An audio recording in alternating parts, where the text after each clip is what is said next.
las mutaciones activantes más frecuentes que encontramos en estos pacientes con cáncer de pulmón. Perdón que se me salió con el recording in progress. Ok. Bueno, el paciente se tapificó, mostraba extensa enfermedad metastásica, un debut metastásico, etapa 4, con presencia de linfangitis carcinomatosa, ganglionar, hepática y ósea. A nivel del sistema nervioso central no presentaba lesiones. Bueno, un corte coronal, ¿cierto? Y donde podemos ver esta masa en el lóbulo derecho, ¿cierto? Y este hipermetabolismo en ambos hemicampos pulmonares, ¿cierto? Sugerente de esta linfangitis carcinomatosa. Poco tiempo después, o días después, este paciente fue hospitalizado por un evento, por un taponamiento cardíaco, el cual se realizó una ventana pericárdica. Acá tenemos las imágenes al lado. Se hizo un estudio citológico del líquido pericárdico que mostró que había presencia de células neoplásicas compatibles con adenocarcinoma y además una biopsia de pericardio, ¿cierto?, que mostró que estaba infiltrado por esta neoplasia. Se aprovechó de solicitar estudios de fusión ROS1, que resultó negativo, fue un estudio por inmunohistoquímica, y este paciente fue presentado en el comité oncológico, decidiéndose iniciar pemetrexato con carboplatino. El paciente se controló más o menos a los 3 meses con un PET-CT. Del 29 de marzo al 1 de junio había recibido pemetrexato y carboplatino por 4 ciclos. Este PET-CT mostró una respuesta parcial mayor con resolución de estos focos de relleno alveolar, también de las adenopatías supra e infradiafragmáticas que presentaba, desaparición de esta lesión focal hepática, y además disminución importante de la linfangitis carcinomatosa y también del metabolismo de otras lesiones. Acá les muestro el escáner, el PET-CT inicial de marzo de 2021 de tapificación y el de control a los 3 meses, donde vemos ya que no se visualizaba esta linfangitis carcinomatosa, al menos a nivel macro de lo que podemos apreciar de esta foto, y además de la masa pulmonar. El paciente después completó 6 ciclos con pemetrexato carboplatino y del 16 de agosto al 6 de septiembre continuó con mantención con pemetrexato por 2 ciclos más, manteniendo una muy buena respuesta al tratamiento, con disminución del tamaño de los nódulos pulmonares, de la linfangitis carcinomatosa y estas lesiones óseas sin signos de viabilidad tumoral. Tras el 4º ciclo de mantención de pemetrexato, este paciente empezó a presentar síntomas neurológicos, principalmente un dolor de cabeza, una cefalea, ¿cierto?, de intensidad progresiva, lo que lo llevó a consultar y que llamó a la alerta, ¿cierto?, de los médicos tratantes. Se solicitó una resonancia magnética de cerebro de control que mostró que este paciente había progresado a nivel del sistema nervioso central, con un patrón miliar supra e infratentorial metastásico y además con compromiso leptomeningio y cerebeloso, los cuales no estaban presentes en la resonancia de tapificación. Por eso este paciente estuvo hospitalizado, se hizo estudios y análisis de líquidos cefalorraquídeos, bueno, mostraban valores normales, se tomó citológico, lo cual no mostraba presencia de células inmaduras o blastos, y fue presentado nuevamente a comité, donde se presentó para radioterapia holocrania, recibiéndola entre noviembre y diciembre, 30 Gray en 10 fracciones.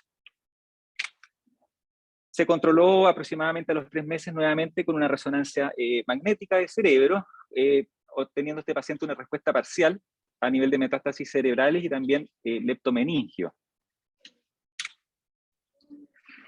Y luego fue nuevamente hospitalizado por deterioro de su performance de estatus, paciente habitualmente POC1, cayó a 3 a 4, estuvo con postración, importante postración, una cefalea persistente y progresiva, que requirió de intervenciones por anestesias, cuidados paliativos, uso de opioides. Y bueno, en ese momento se nos interconsultó a nosotros, y lo que hicimos nosotros fue solicitar nuevamente un PET-CT, el cual mostró además que estaba este paciente progresando a nivel visceral, con reaparición de este compromiso intersticial pulmonar linfático y también no solamente visceral, sino que también óseo. Además, nuevas adenopatías a nivel cervical de aspectos secundarios que no estaban presentes al inicio. Este es el escáner, perdón, el PCT de septiembre, y tenemos acá el último que se tomó, donde vemos nuevamente este compromiso linfangítico. Bueno, por lo tanto, el caso clínico se trata de un paciente de 42 años, no fumador, en ese momento ECOG2, con un cáncer de pulmón de no células pequeñas, un adenocarcinoma etapa 4, con mutaciones frecuentes negativas, PDL1 0%, que recibió pemetrexato más carbamazepina por 6 ciclos, y luego pemetrexato de mantención por 4 ciclos, con progresión a nivel del sistema nervioso central y también sistémica. Recibió además radioterapia holocránea en cerebro. En este momento se solicitó un estudio mutacional ampliado mediante el Next Generation Sequence de biopsia líquida.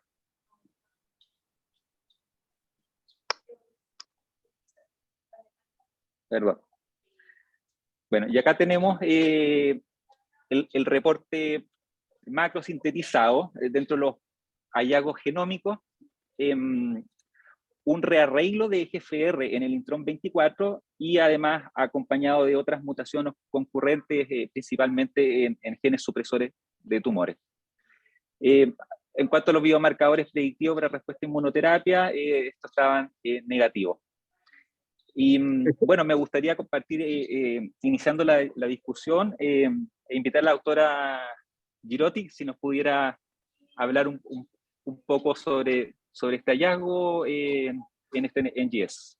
Perfecto, sí, claro, cómo no. Si les parece, comparto pantalla, preparé unos slides para discutir los hallazgos moleculares más en detalle. Perfecto, me voy a salir. Ahí necesito que me hagan ahí Listo. Confitriona para poder... Ahí sí, debería poder compartir. Ahí lo puedo compartir. Bueno, ante todo, muchísimas gracias por la invitación. Es realmente un placer poder acompañarlos en este comité molecular. Cáncer de pulmón es uno de los tipos tumorales que más vemos nosotros también en el Instituto Alexander Fleming, y esto no nos sorprende por la gran incidencia que tiene, ¿no? Esta patología.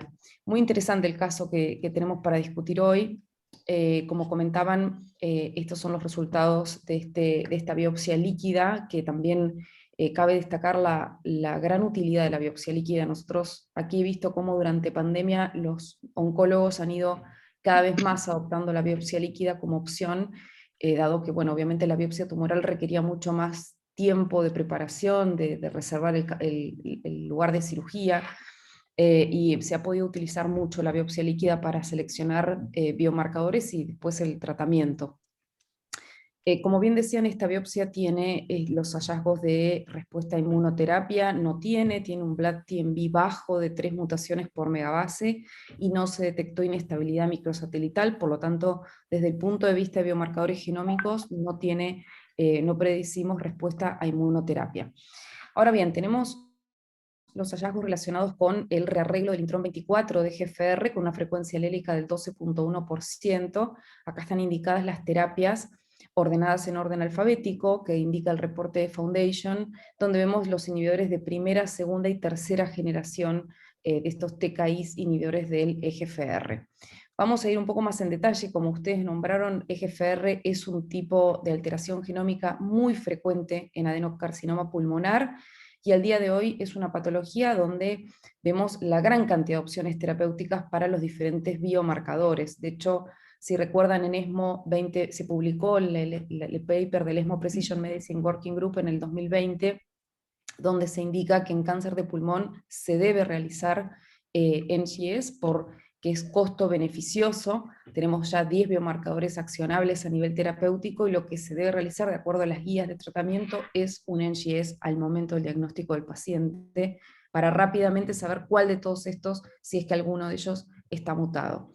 En este caso tenemos una alteración genómica de EGFR, y como ustedes conocen, el EGFR tiene alteraciones principalmente en los exones 18, 19, 20 y 21, son las que más conocemos. las deleciones del exón 19, mutaciones puntuales del exón 18, inserciones en el exón 20, la mutación L858R en el exón 21, pero si ustedes ven acá el gen de EGFR, constituido por sus intrones y exones, el intrón 24, que está rearreglado en este tipo tumoral que describimos hoy, está en el dominio tirosina quinasa del gen de EGFR. Y este rearreglo del intrón 24, si bien el reporte de Foundation no nos indica exactamente en qué parte del gen está, se entiende como un rearreglo que al generar un cambio en el dominio tirosina quinasa, no está en el dominio autofosforilación, sino justo en el dominio que tiene la capacidad de fosforilar, es el que va a conferirle capacidad oncogénica al gen de EGFR. Esto es el paradigma de testeo de biomarcadores y tratamiento en cáncer de pulmón. La presencia de esa mutación accionable oncogénica de EGFR indica la selección de alguna de estas terapias. Hoy sabemos que osimertinib en primera línea es, de acuerdo al estudio Flaura, es el que nos da más extendida overall survival. Obviamente esto depende también de la disponibilidad de la terapia en cada país. Y luego en la progresión, si es que no se eligió osimertinib de entrada, el testeo de biomarcadores de progresión. Como les decía, este es el tratamiento dirigido contra EGFR, opciones de tratamiento, y a otro problema que tenemos que destacar acá es que este tumor también tiene una mutación en P53, y esto es muy relevante considerar, porque ya sabemos por múltiples publicaciones que la presencia de comutaciones nos predice la eficacia de los inhibidores de EGFR en tumores de pulmón EGFR mutados con coexistencia de mutación de P53. Lamentablemente, la mutación de P53 claramente afecta la respuesta a los inhibidores de EGFR. Acá vemos un pacientes EGFR mutados con P53 wild type versus pacientes EGFR mutados con P53 mutado también. Claramente hay una diferencia enorme en la PFS y en la overall survival cuando existen mutaciones de P53, y esto es algo muy importante a tener en cuenta, porque si existiese otra opción de tratamiento al momento de seleccionar cuál es la mejor opción terapéutica, por ejemplo, con un PDL1 alto, uno se inclinaría más en pensar en inmunoterapia, teniendo en cuenta que acá esta coexistencia de mutaciones limita el efecto de los inhibidores de EGFR. Acá vemos un poco más en detalle, P53, en este caso las publicaciones que tenemos hablan del exón 8 mutado de EGFR, en el caso de la mutación presente en este paciente, la R342, lo que nos da es una proteína truncada con pérdida de función. Esta alteración está en el exón 9, sin embargo hay múltiples publicaciones que hacen la asociación de EGFR con P53, y más allá de en qué exón está la alteración, si P53 perdió su función, altera la respuesta a los inhibidores de EGFR.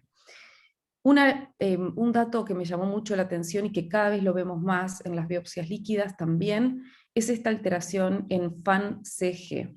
¿Por qué me llama la atención? Porque tiene una frecuencia alílica muy elevada del 51.1%. En ASCO del año pasado se publicó un resultado de Foundation Medicine en donde lo que se hizo fue estudiar por biopsia líquida, como igual que aquí con la biopsia, con el estudio Foundation One Liquid, 190 pacientes con EGFR mutado con cáncer de pulmón y 203 de cáncer de mama con PI3 quinasa mutado. Lo que se vio en la biopsia líquida es que la frecuencia alélica tiene mucho que ver con cuál es el origen. Nosotros pensamos que cuando estudiamos la biopsia sólida vamos a estar viendo el ADN genómico del tumor, obviamente que siempre puede haber algún contaminante de ADN tumoral, pero es la biopsia del tumor.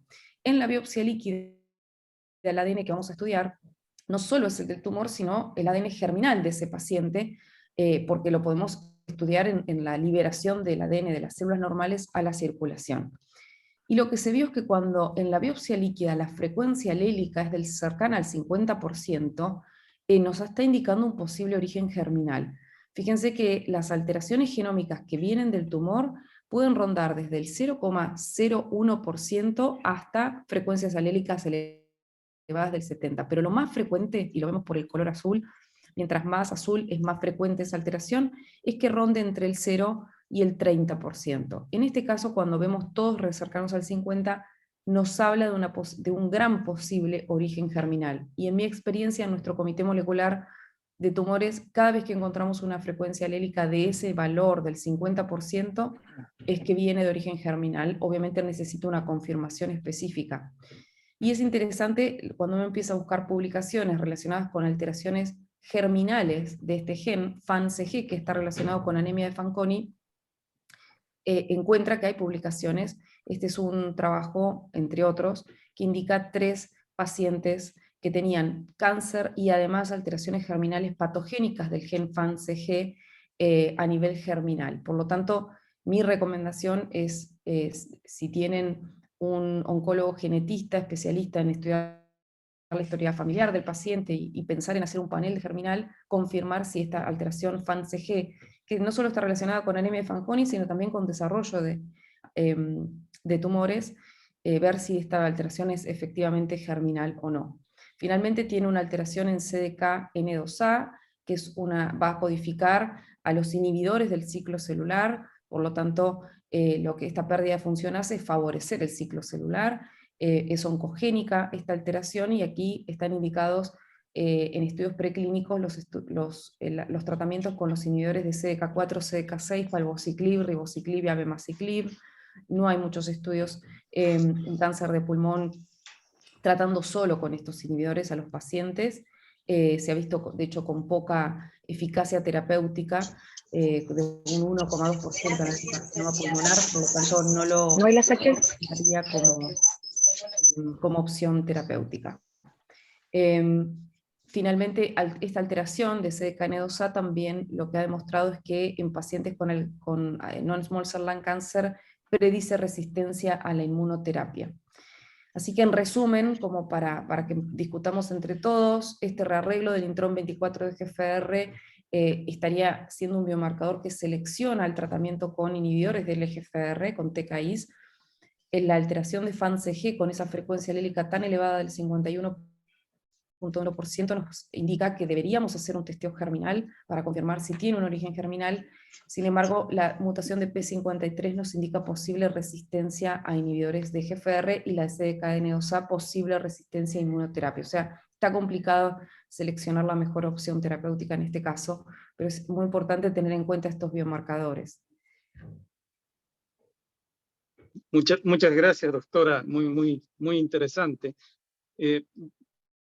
Volviendo al caso clínico y lo que afecta a nuestra institución, quisiera pedirle algún comentario al doctor Sorocaín de patología. ¿Por qué nuestro testeo de GFR inicial no nos mostró esto? No sé si Pablo nos puede comentar algo. Hola Héctor, mira, justo estaba levantando la mano para opinar un poco. Yo me imaginé que la pregunta iba a ir como por ese lado. Aparte, antes de comenzar a comentar un poco lo del resultado de la biopsia líquida, la verdad quería comentar un poco para que sobre todo para los residentes vean cómo un paciente que está con un cáncer, ha progresado, lleva años, preguntarle cuántas cirugías tiene este paciente. 0, básicamente. Todos han sido con muestras mínimamente invasivas, la mayoría ya, solo una, perdón, la del pericardio. Pero básicamente, este es un paciente que se ha ido manejando con muestras citológicas. Quiero comentarles que la citología hoy en día permite no solamente decir positivo o negativo, sino que permite dar diagnósticos precisos y permite además obtener material genético para hacer estudios posteriores. En ese sentido, pudimos ver cómo a través, con citología guiada por imágenes, como el EBUS, etcétera, pudimos obtener buenas muestras. Yendo un poco, y eso un poco como para dar el contexto y la importancia también de la capacidad de unir tanto la citología como muestra mínimamente invasiva con, como dice la doctora, la biopsia líquida, que nos permite el monitoreo, ¿no es cierto?, en tiempo real. Nos permite saber qué es lo que está pasando con el tumor hoy y no ir a preguntarle de nuevo al tumor cómo estaba hace un año. Y eso es súper importante. O sea, tenemos herramientas en este momento que nos permiten hacer el diagnóstico, confirmarlo con una muestra pequeña sin llevar a un procedimiento invasivo y después podemos seguir preguntándole al tumor cómo se comporta en el tiempo, de manera en tiempo real. En ese sentido, volviendo atrás a cuando se hizo el primer estudio con el GFR, nosotros en este momento estamos usando una prueba como se llama, PCR en tiempo real, en la cual va a ir a buscar las mutaciones más frecuentes. Lamentablemente, esta mutación del exón 24 no está presente dentro de nuestro kit y por lo tanto no fue detectable porque no está dentro de las mutaciones más frecuentes y no está incluida, por lo tanto. No hay una falla del kit, no hay una falla de la sensibilidad del kit, sino que simplemente, o sea, es de la sensibilidad del kit porque no alcanza todas las mutaciones que sean activables. Y por lo tanto, por eso no apareció, digamos. Debo decir que eso es algo también muy frecuente que nos pasa en el instituto. Pacientes que eran diagnosticados inicialmente como EGFR wild type, luego de que progresan a las terapias, porque en función de eso se define un tratamiento, a veces es carboplatino bembetrexed, otras veces es compensar con inmunoterapia pembrolizumab. Cuando progresan y se hace un estudio de NGS, que esto por eso para mí lo tan importante de discutir el tema de la aplicabilidad del NGS en el momento del diagnóstico. Lamentablemente en nuestra región es algo que paga el paciente, no lo cubre el Seguro Social, y generalmente se utiliza para cuando los pacientes progresan, ¿no? Pero nos pasa mucho de ver pacientes EGFR wild type al inicio, que cuando se hace la biopsia líquida aparece una inserción 20 que no estaba en el kit de PCR, y esto no indica que el estudio en el laboratorio esté mal hecho. Los kits de PCR, ya sean COVAS, AmoiDX, Entrogen, independientemente cuál sea la marca del kit de PCR para el gen de EGFR, van a incluir el 90%, van a incluir primers para hacer la PCR contra el 90% de las alteraciones más frecuentes del gen de EGFR. O sea, la mutación L858R va a estar, van a haber los primers específicos para eso, va a haber primers para las deleciones del exón 19, etcétera, pero siempre queda un 10% de esas alteraciones que no son tan frecuentes y que igualmente son oncogénicas y accionables. Y esto es una capacidad que tiene, una limitación que tiene la PCR. Uno tampoco puede ponerle 100 pares de primers porque no sería fácil de poder interpretar ese resultado y que la reacción de PCR ocurra. Y nos pasa esto, ¿no? Lo mismo que pasó hoy, que el paciente que se había hecho inicialmente una EGFR y había dado negativo, como los primers para este rearreglo del intron 24 no están presentes en la PCR, el resultado que arroja esa PCR es negativo, significa ausencia de mutación. Sin embargo, cuando uno hace un estudio de NGS en el cual secuenciamos cada nucleótido del gen de EGFR, no queda nada fuera, cualquier alteración la vamos a poder ver, surge este resultado positivo que seguramente lo hubiéramos visto si el NGS se hacía en el momento del diagnóstico. Y a nosotros esto nos pasa muy frecuentemente también. Gracias. Quisiera preguntar también al doctor Valenzuela o al doctor Godoy, no sé si conocieron al paciente, son nuestros neurooncólogos. Este paciente tiene compromiso parenquimatoso cerebral y leptomeningio. ¿Qué tan frecuente es el tipo histológico y cuál es el pronóstico en estos pacientes? Aló, Héctor. Mire, en realidad, dentro de los que tienen compromiso meningio, la adeno es como lo más frecuente, ¿ya? Y desgraciadamente el compromiso meningio tiene muy mal pronóstico porque en realidad nuestras herramientas son muy pobres al respecto. Lo más potente que tenemos y que en este paciente se aplicó fue la radioterapia holocraniana. Ahora, en febrero, eso se aplicó como por diciembre, y ya en febrero estaba, si bien imagenológicamente se veía una respuesta parcial, el paciente estaba clínicamente con progresión y además, apoyando esa progresión clínica, había un aumento del tamaño ventricular, ¿no? Que es un signo indirecto también de compromiso meningio. Así que tuvimos una respuesta bastante corta de duración, que por lo demás es lo más habitual, ¿no? Unos pocos meses. Perfecto, el pronóstico es bien malo. Y ahí, doctora Girotti, ¿usted hubiera recomendado hacer una biopsia de líquidos, biopsia líquida de líquido cefalorraquídeo? ¿Eso sirve o no? A ver, seguramente hubiéramos podido estudiar específicamente las alteraciones genómicas que están en esa metástasis cerebral o en ese compromiso cerebral. Sin embargo, con la biopsia líquida ya es suficiente. Una de las grandes ventajas que tiene es que vamos a poder estudiar el promedio de las alteraciones genómicas de los distintos sitios tumorales que tenga el paciente. Hay múltiples estudios que reportan esto. Nosotros sabemos que en los tumores tenemos intratumor heterogeneity, o sea, heterogeneidad dentro del tumor, y heterogeneidad intertumoral, o sea, entre los distintos sitios de metástasis. Y la biopsia líquida es la única que tiene la capacidad de mostrarnos todas las alteraciones, porque los sitios de metástasis van a estar eliminando hacia la circulación el ADN. Entonces lo van a estar liberando, no se sabe todavía si es por muerte celular, por secreción activa, por necrosis propias del tumor, pero todos van a estar liberando, y con la biopsia líquida podemos ver. O sea que este estudio con biopsia líquida nos permite saber cuáles son las mutaciones presentes en el paciente en todos los sitios tumorales que tiene. Y esto incluye obviamente la metástasis cerebral. Estudiar el líquido cefalorraquídeo no solo es difícil, la puesta a punto no está hecha para líquido cefalorraquídeo desde el punto de vista comercial, no es una biopsia que uno puede enviar tan fácilmente como en el Foundation, que uno envía el tumor o la muestra de sangre. O si uno quiere hacer un estudio de líquido cefalorraquídeo, tiene que hacerlo en el laboratorio con un kit in-house de NGS. Por lo tanto, yo no la recomiendo en este caso. Con la biopsia líquida sabemos bien qué alteraciones tiene. Perfecto. Francisco. Sí, dos preguntas. Una duda con respecto a la presentación que hizo Rominar, la doctora Girot, que me dio la impresión que los pacientes que tienen alteración en EGFR y uno va a dar un tratamiento dirigido, van a tener menos respuesta si tienen mutación de P53, ¿no? O sea, uno esperaría quizás que este tratamiento no fuese muy exitoso en este paciente en particular. ¿Eso parece ser así? Sí, es correcto.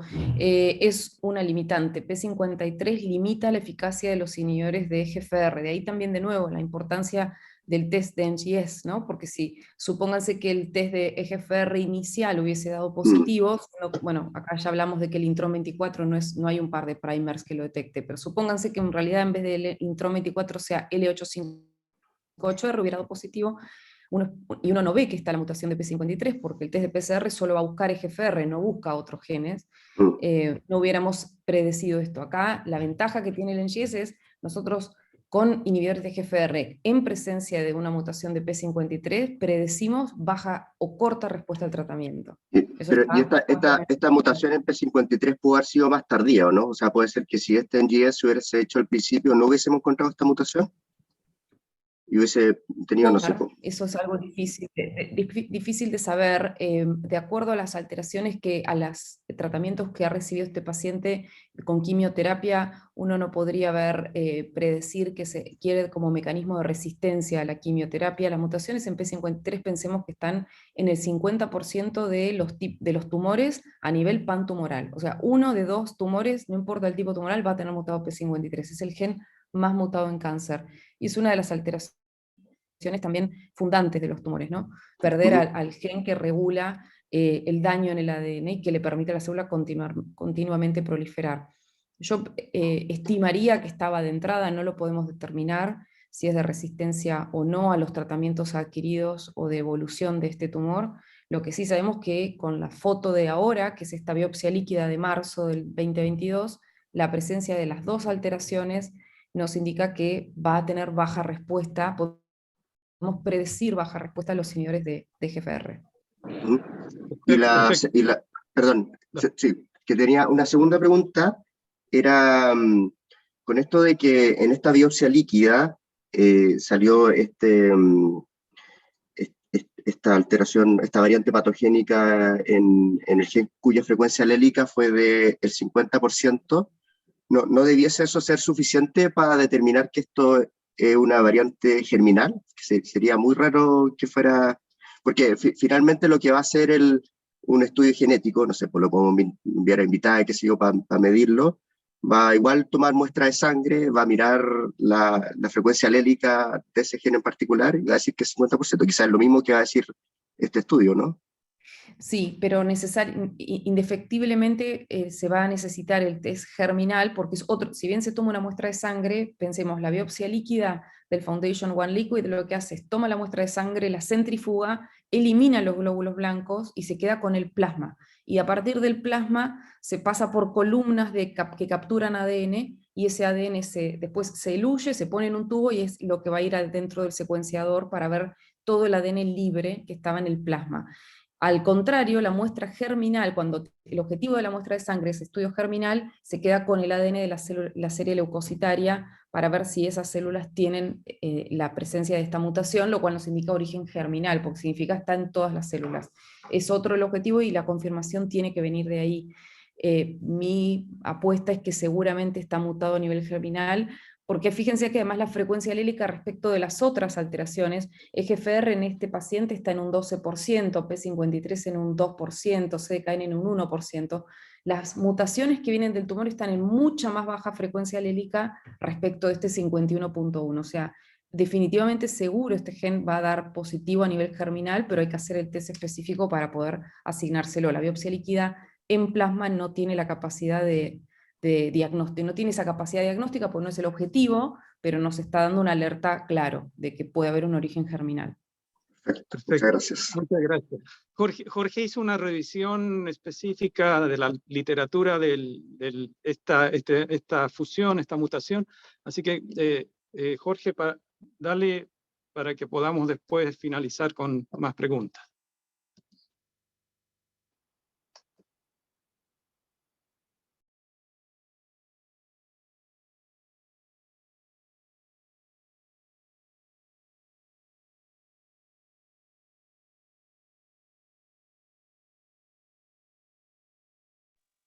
No te escuchamos.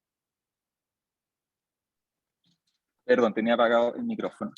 Sí, con esta imagen les quería mostrar a nivel molecular la estructura del gen EGFR. Como podemos ver, está constituido por 28 exones, en total una cantidad de 1210 aminoácidos. Tiene varios partes, tiene la zona extracelular, una parte transmembrana y una parte citoplasmática.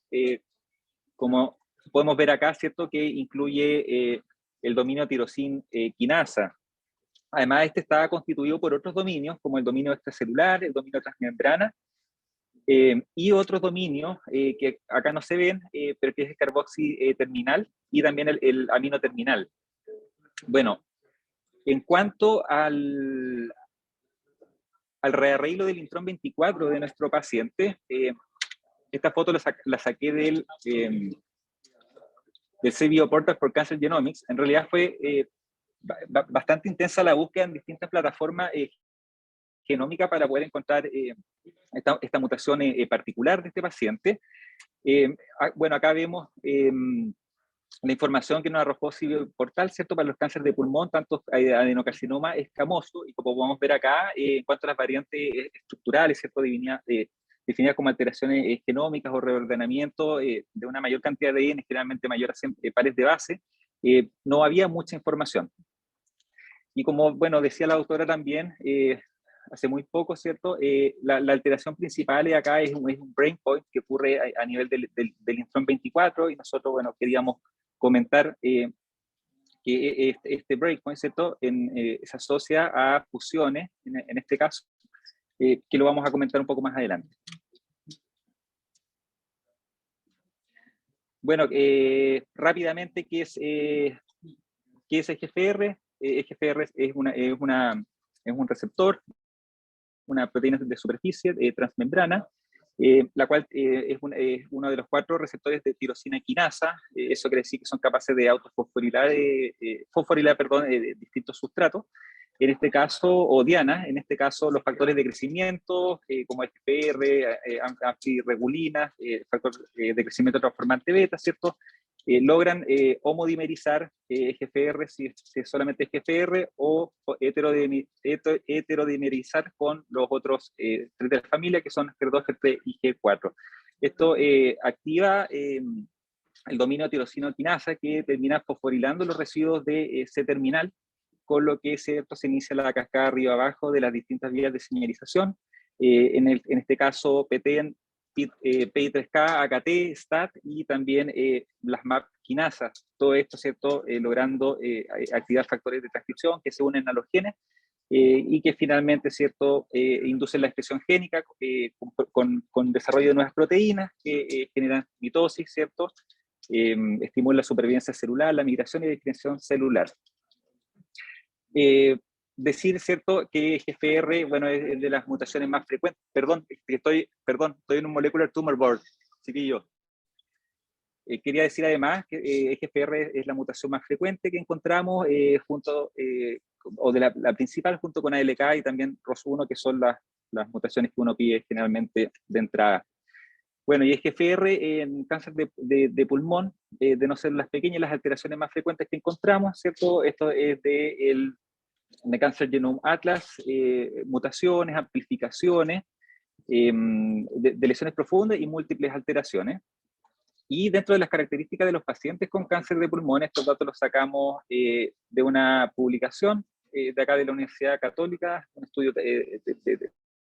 transversal que caracterizó a los pacientes chilenos de la Universidad Católica con cáncer de pulmón de no células pequeñas. Se encontró que la prevalencia de EGFR, de mutaciones relevantes como la mutación del exón 21 o de lesión del L858R, de una prevalencia del 21,7%, ¿cierto? Que es un poco distinto a prevalencia de otras regiones, como en Asia, que puede llegar a ser el 60%, y en población caucásica de un día un 15%. La edad media de presentación al diagnóstico, ¿cierto?, 65 años, y el resto de las características coinciden con la literatura internacional, que se da más en mujeres, también en los fumadores o fumadores light, definidos como un IPA menor a 30, y también es más prevalente, ¿cierto?, en adenocarcinoma.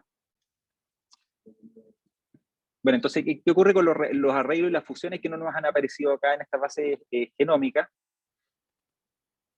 Bueno, acá yo les quería mostrar esto, que es, acá se muestra la frecuencia de alteraciones génicas en cáncer metastásico, de varios tipos de cáncer, que son cohortes de Cancer Genome Atlas y también del Memorial Scattering, el IMPACT, donde se analizó 10.000 pacientes, y podemos ver acá a la izquierda EGFR en este color, que en el caso del pulmón, el cáncer de pulmón de no células pequeñas, ¿cierto?, tiene una frecuencia aproximada de un 20%. Ahora, si nos vamos a mirar a la derecha, el siguiente gráfico, vemos que las fusiones son realmente muy frecuentes, con una frecuencia, ¿cierto?, de un 0,3%, y bueno, de los casos que están, la mayoría corresponden a adenocarcinoma. Ya acá podemos ver abajo, ¿cierto?, por color, que la fusión acá, ¿cierto?, no se ve ese color porque realmente es un porcentaje muy pequeño de las alteraciones de EGFR. Bueno, la fusión más conocida de EGFR es la de EGFR RAS51. Este justo ocurre en el breakpoint o el quiere, ¿cierto?, en el intrón 24, pero también en BRAX que se han identificado otros rearreglos cromosómicos y de EGFR en adenocarcinoma pulmón. Estos son pacientes chinos. Acá podemos ver, ¿cierto?, otros rearreglos, uno que sale nombrado recurrentemente, ¿cierto?, son las duplicaciones del dominio quinasa con EGFR, y bueno, y otras alteraciones además. Bueno, aquí a nivel molecular les quería mostrar qué es lo que ocurre con la fusión de EGFR y RAS51 en cáncer de pulmón de no células pequeñas. Tenemos acá, ¿cierto?, el gen EGFR, donde ocurre una ruptura, un breakpoint a nivel del intrón 24, ¿cierto?, y en RAS51 a nivel del intrón 23. Esto genera una fusión de los exones de EGFR 1 a 24 y de los exones, ¿cierto?, 4 a 10. Más abajo podemos ver que EGFR conserva su dominio tirosina quinasa, y que además RAS51 complementa con un dominio de oligodimerización, que en general, ¿cierto?, oligodimeriza este dominio de tirosina quinasa de EGFR, por lo que se mantiene activa constitutivamente esta vía.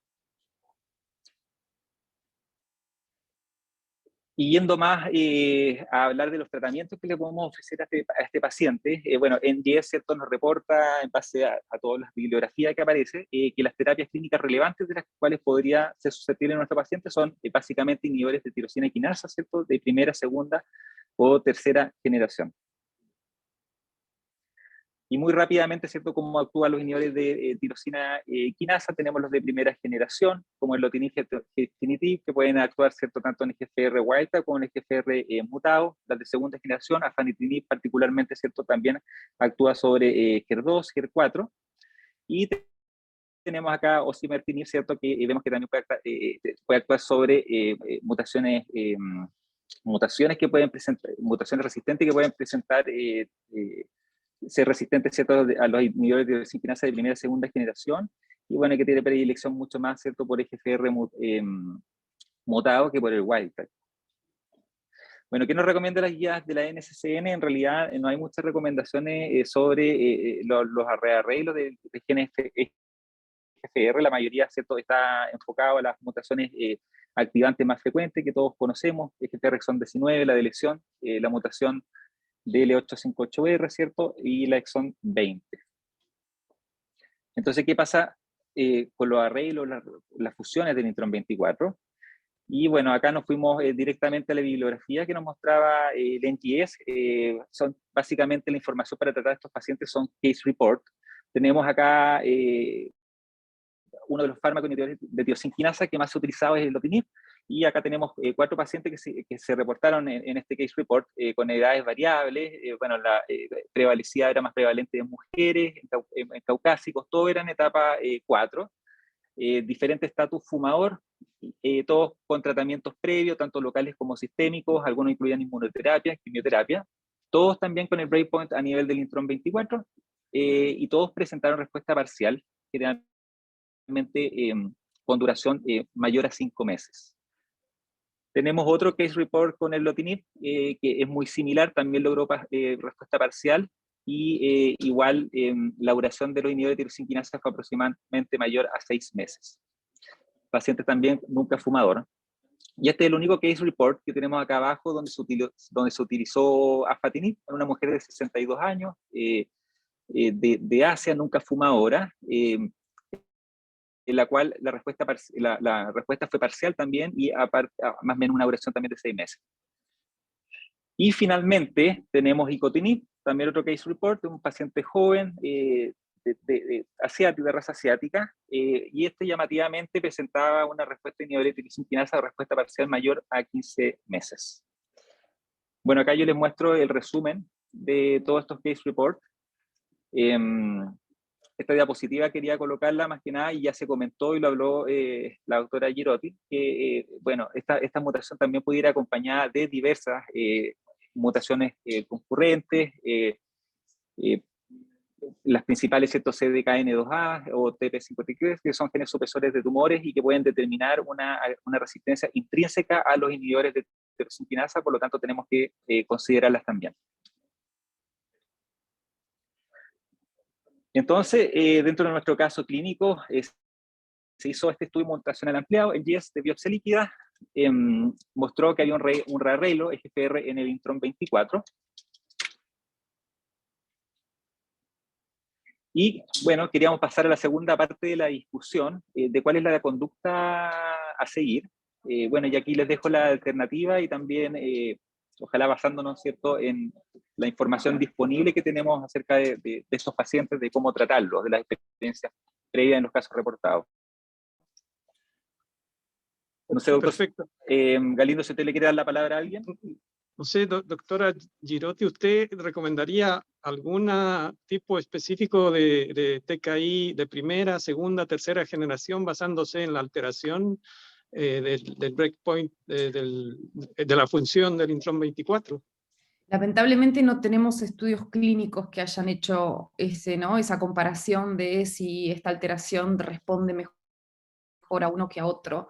Me inclinaría por osimertinib simplemente porque tiene la PFS más extendida, ¿no?, en comparación con los inhibidores de primera o segunda generación, si es que está disponible la terapia. Acá había una pregunta que había dejado José Peña en el chat, si era que en la práctica el P53 mutado hace que no den el anti-EGFR, y la respuesta es no. Los oncólogos le dan igual el anti-EGFR, por más que esté P53 mutado, y cuando no existe otra opción terapéutica prefieren intentarlo, ¿no?, antes que pensar en un esquema carbopemetrexed o Empower 150. Y también, perdón, en relación a que solo lo más habitual es medir solo si hay mutación de EGFR, no sabemos si está P53, entonces al no tener esa información uno le da la terapia. Exacto, igualmente ahora, y sabiendo la información, igual se lo darían, por lo menos en la práctica, porque no hay muchas opciones más para este paciente. O sea, hay que definir una terapia rápido, ya viene progresando a las quimio. PDL1 no recuerdo cuánto habían dicho que había dado. 0%. Cero, o sea que tampoco tiene para respuesta a inmunoterapia de ningún lado, ni PDL1, ni los biomarcadores de inmunoterapia, con lo cual, bueno, las opciones realmente son muy limitadas, ¿no? Y tampoco con los estudios que tenemos podemos definir a cuál de estos va, si es que responde, a cuál respondería mejor. Perfecto. Jorge, para terminar, porque ya estamos acercándonos al tiempo, ¿qué hicimos nosotros? Bueno, este paciente fue representado en comité oncológico. El equipo de oncología de la UC decidió iniciar inhibidores de tirosina, en este caso de primera generación, con el glotinib 150 miligramos al día. Alejandro, me estás acoplando, perdón. Bueno, y el día de ayer quisimos saber cómo estaba el paciente, así que nos contactamos con él por teléfono. En realidad no hablamos con él, hablamos con su esposa. Ya lleva aproximadamente un mes de tratamiento y bueno, el paciente ha tenido mejoras significativas clínicamente. Ya tiene ausencia total de la cefalea, no ocupando analgésico, y además ha mejorado bastante su performance status. Ahora falta más tiempo, ¿cierto?, de tratamiento para que podamos tomar imágenes y podamos objetivar, ¿cierto?, cómo ha mejorado en cuanto a imágenes. Perfecto. Y para terminar, algunos mensajes finales. Bueno, la alteración de EGFR en cáncer de pulmón está presente en el 17% de los casos, es la más frecuente, y dentro de las alteraciones del espectro de esta, las fusiones de EGFR o los arreglos son muy infrecuentes, solamente un 0,3%. La más conocida es la de EGFR RAS51, como vimos, ¿cierto?, tiene un rol oncogénico driver y además es accionable, ¿cierto?